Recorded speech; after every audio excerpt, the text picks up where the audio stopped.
Saya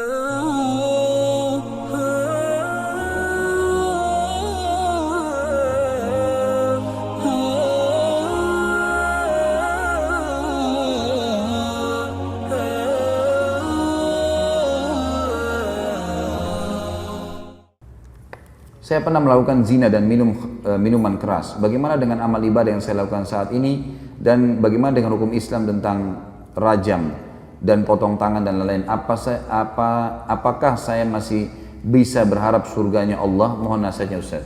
Pertama sekali, hukum dalam Islam kisos.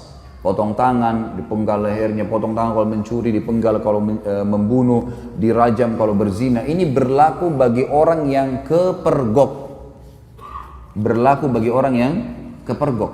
Tidak berlaku bagi orang yang antum pernah berzina 5 tahun lalu, sekarang sudah taubat. Lalu antum datang kepada seorang ustadz atau kiai, saya sudah berzina, rajam saya. Bukan begitu. Makanya hadis Bukhari yang menjelaskan, seorang wanita pernah datang kepada Nabi SAW dan berkata, ya Rasulullah, saya sudah berzina dan saya hamil dari zina. Dia buat pengakuan. Apa kata Nabi SAW? Kau lagi hamil, pulanglah, melahirkan anak itu, karena anak itu nggak ada salahnya. Apa kata ulama hadis? Yang dimaksud oleh baginda Nabi SAW, pulang taubat, jangan kau kesini. Kalau tidak kepergok, udahlah, taubat, lindungi, kau berlindung di bawah naungannya Allah. Jangan, tidak ada, kita bukan seperti Katolik teman-teman yang harus pengakuan dosa disampaikan segala, lalu kemudian pasturnya kasih air suci lah kamu selesai. Nah, dalam Islam itu, karena dalam pengakuan dosa nggak ada.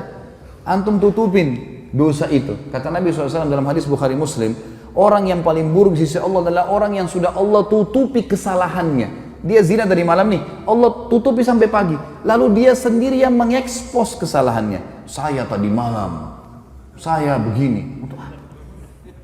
Wanita itu teman-teman pada saat sudah selesai melahirkan 9 bulan, masih kembali, ya Rasulullah, saya sudah melahirkan. Kata Nabi SAW, susui anak ini. Masih ada waktu 2 tahun. Disuruh taubat oleh Nabi SAW, gitu kan? Pulang, habis menyusui ternyata iman dalam hatinya masih kuat. Ya Rasulullah, saya sudah menyusui, rajam saya mau disucikan. Barulah Nabi SAW mengatakan, baik, keraskan bajunya, kemudian dirajam, gitu kan? Karena dia terus meminta kepada Nabi SAW, tapi awalnya disuruh pergi, gitu kan? Lalu kemudian teman-teman sekalian yang terjadi, waktu lagi dilempar, ada seorang sahabat mengatakan, semoga Allah melaknatmu, kenapa kau berzina? Kata Nabi SAW, jangan kau laknat dia, perempuan ini, demi zat yang ubun-ubunnya Muhammad dalam genggamannya, dia telah bertaubat, kalau dibagi untuk 70 orang penduduk Madinah cukup buat mereka semua masuk surga. Luar biasa orang ini, jangan dia. Ada pernah sahabat mengatakan, ya Rasulullah, saya mencium seorang wanita di pinggir Madinah, asabtul mar'ah. Dalam ulama hadis mengatakan, dia mengatakan, saya sudah menciumnya, saya sudah memeluknya, tapi tidak terjadi perzinahan. Kata Nabi SAW, atusolli ma'ana, apa kau sholat bersama kami berjamaah? Kata dia, iya. Kata Nabi SAW, idhab, pergilah dari sini. Udah, artinya kau taubat, jangan ceritain ke saya, jangan buat pengakuan tuh, nggak usah. Taubat, tutupin aibmu, bertobat kepada Sang Pencipta. Karena yang kepergok ditangkap lagi zina, itu kena hukum. Kepergok lagi mencuri kena hukum, gitu loh. Pernah ada sahabat datang mengatakan, ya Rasulullah, saya berzina, dalam hadis Bukhari semua ini. Kata Nabi SAW sambil, ini orang lagi berhadap begini, Nabi SAW alihkan ke sana. Mungkin kau hanya menciumnya. Nabi SAW alihkan dia. Mungkin kau, jangan datang ngaku sini, pergi sana taubat, gitu loh. Kata Nabi SAW, mungkin kau hanya menciumnya. Dia datang ke sini, ya Rasulullah, saya telah berzina. Nabi SAW alihkan lagi ke sini, mungkin kau hanya memeluknya, sambil tidak melihat wajahnya orang ini. Dia datang lagi, ya Rasulullah, saya sudah berzina. Nabi SAW balik lagi ke arah kiri, mungkin kau hanya begini dan begitu. Dia datang, ya Rasulullah, saya meletakkan kemaluan saya di kemaluannya, saya sudah berzina, rajam saya. Dia mau sucikan dirinya, maka dia berikan kesaksian buat dirinya. Nabi sudah alihkan, tetap dia mau, ya sudah, ya dirajam. Pada saat lagi dilempar, teman-teman sekalian, ini riwayat Bukhari, lagi dilemparin, sahabat ini rupanya kesakitan, lagi dirajam, lari dia. Ada satu sahabat kejar, diamtam pakai batu, mati, karena dipukul pakai batu, dikejar kan. Kata Nabi SAW, halla taraktumu fayatubu yatubullahu alaih. Tidakkah kalian biarkan aja dia pergi, semoga saja dia taubat dan Allah terima taubatnya. Karena ini shock terapi sebenarnya kan, supaya dia tidak ulangi. Dalam Islam tidak ada teman-teman begitu orang buat ngaku penggal lehernya, ngaku potong tangannya, bukan itu.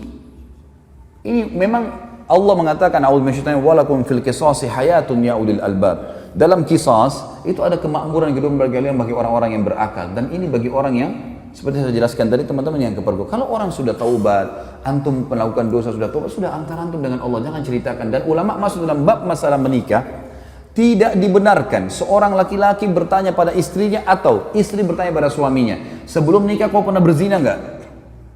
Ini nggak boleh ditanyain dan tidak boleh dijawab. Yang ditanya nggak boleh jawab.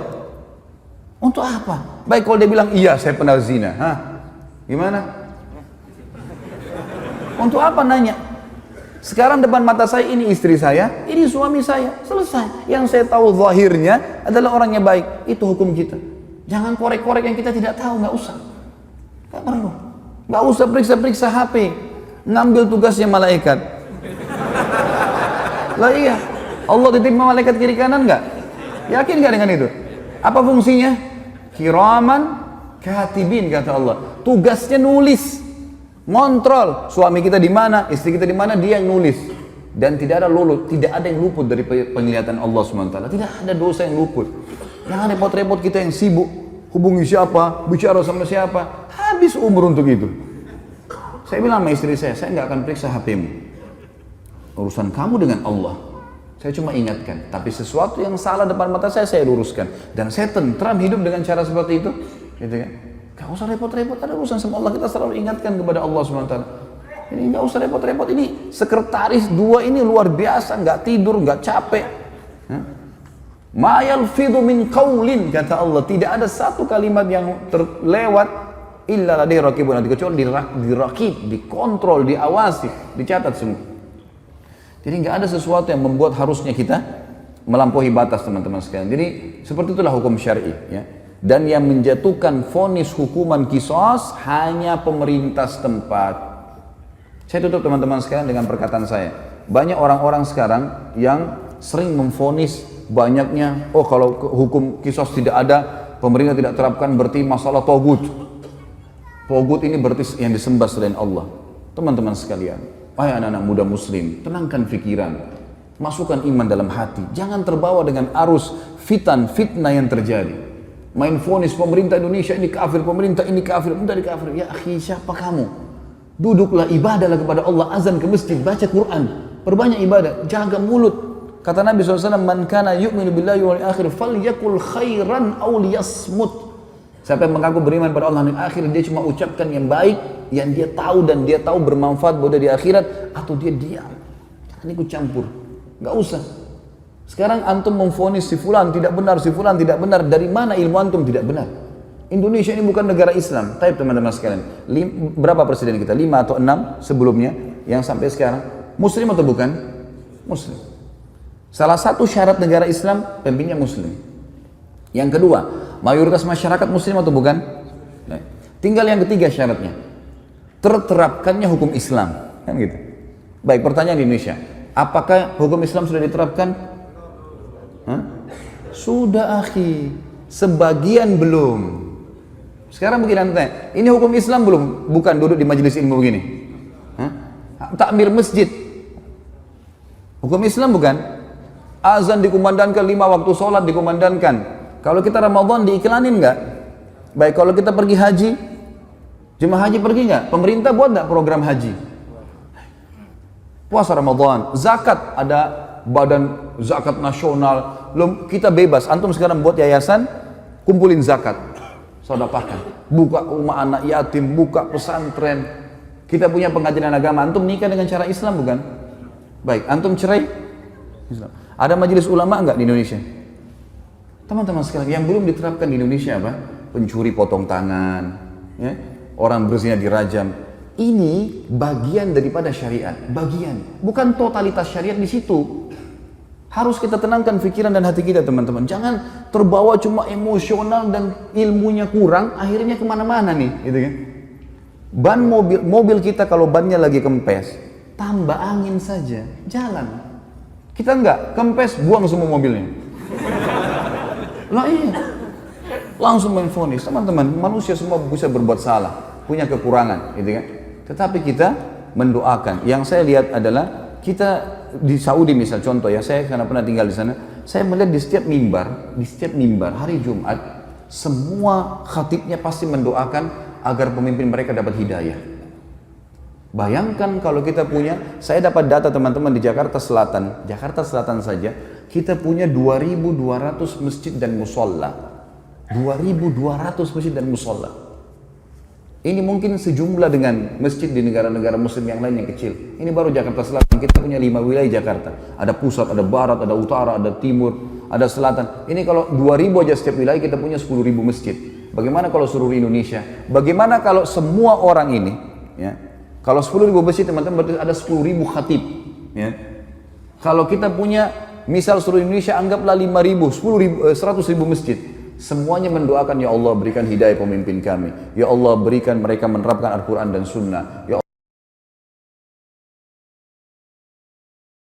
Terus kita doakan kebaikan.